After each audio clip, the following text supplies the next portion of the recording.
आज गुड़िया बहुत खुश थी क्योंकि आज गुड़िया की नानो जो आ रही थी। पीपल के बड़े पेड़ पर बैठी गुड़िया अपनी नानो का इंतजार कर रही थी और फिर उसे दूर से ही अपनी नानो आती हुई दिखाई देती है और वो खुशी से उछलने लगती है। नानो आ गई, नानो आ गई। ऐसे कहते हुए गुड़िया उड़कर अपनी नानो की तरफ जाती है। नानो, मैं सुबह से ही आपका इंतजार कर रही थी। बहुत गर्मी थी गुड़िया बेटी, बहुत मुश्किल से यहाँ तक पहुँची हूँ। फिर गुड़िया और उसकी नानो घर आ जाती हैं। गुड़िया की मम्मा नानो को ठंडा लाल शरबत देती है। बारिश हुए भी काफी समय बीत गया है, इसलिए गर्मी बहुत बढ़ गई है। नानो, नानो, मेरे लिए क्या लाई है? मैं अपनी गुड़िया के लिए लाई हूँ छोटी सी गुड़िया। ये कहते हुए गुड़िया की नानो अपने थैले से गुड़िया को एक गुड़िया निकाल कर देती है, जिसे देखकर गुड़िया बहुत खुश होती है। माँ, सब पड़ोसी ठीक थे क्या? हाँ बेटी, सब ठीक थे। तुम तो आई नहीं मुझसे मिलने, सोचा मैं ही मिल आती हूँ। फिर वो सब ऐसे बातें करते हैं।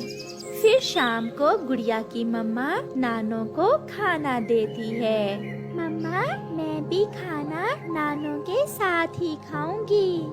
हाँ हाँ, क्यों नहीं, मेरी बेटी मेरे साथ ही खाना खाएगी और मैं नानो के साथ सोऊंगी भी। फिर गुड़िया और उसकी नानो खाना खा लेती हैं। उन दिनों गर्मी भी बहुत बढ़ रही थी और जंगल में मच्छर भी बहुत था। पहले तो वो सब बैठकर बातें करते रहते हैं, मगर जब गुड़िया की मम्मा सोने के समय अपना पंखा चलाती है तो वो खराब था। एक धुआं सा निकलता है और थोड़ा सा चलने के बाद पंखा बंद हो जाता है। ये क्या हुआ गुड़िया बेटी, इस पंखे को भी आज ही खराब होना था। मम्मा, पंखे की तार जल गई है। उधर मच्छर भी नानो के गिर्द गिर्द था। लगता था मच्छर तो आज गुड़िया की नानो को उठाकर ही ले जाएगा। रानो बेटी, यहाँ तो मच्छर बहुत है, मैं बहुत थकी हुई हूँ, कैसे नींद आएगी? आप चिंता न करें माँ, मेरी पड़ोसन कव्वी के घर में एसी लगा हुआ है। आज की रात हम सब वहाँ चले जाते हैं। फिर वो सब गोरी कव्वी के घर चले जाते हैं। गोरी बहन, मेरा पंखा भी आज ही खराब होना था। माँ जी आई हुई है, मच्छर तो सोने नहीं दे रहा था, इसलिए आज की रात हम आपके पास ही रुकेंगे।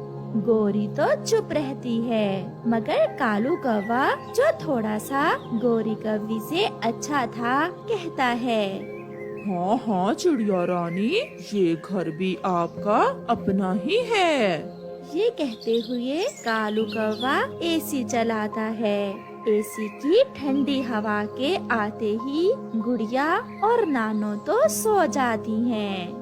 चिड़िया, मैं चुप इसलिए थी कि एसी का बिजली का बिल भी बहुत आता है, मैं तो कभी कभार ही एसी चलाती हूँ। कोई बात नहीं गोरी बहन, इस बार जब बिजली का बिल आएगा तो मैं उसमें से कुछ पैसे दे दूंगी। ये सुनकर गोरी कव्वी बहुत खुश होती है। रात गुजर जाती है और फिर गुड़िया की नानो भी वापस चली जाती है। गुड़िया और उसकी मम्मा अपने घर में बैठी हुई थी। गुड़िया आज बहुत उदास थी। कल इस समय नानो रास्ते में हमारे पास आ रही थी। मुझे पता है बेटी, आप बहुत उदास हो, चिंता ना करो, जब गर्मियों की छुट्टियां होंगी तो मैं आपको ले जाऊंगी नानो के पास। ये सुनकर गुड़िया खुश हो जाती है। ऐसे ही कुछ दिन गुजर जाते हैं। अब तो गोरी हर रोज ही एसी चलाकर सोती थी। उसके पति ने पूछा तो कहने लगी,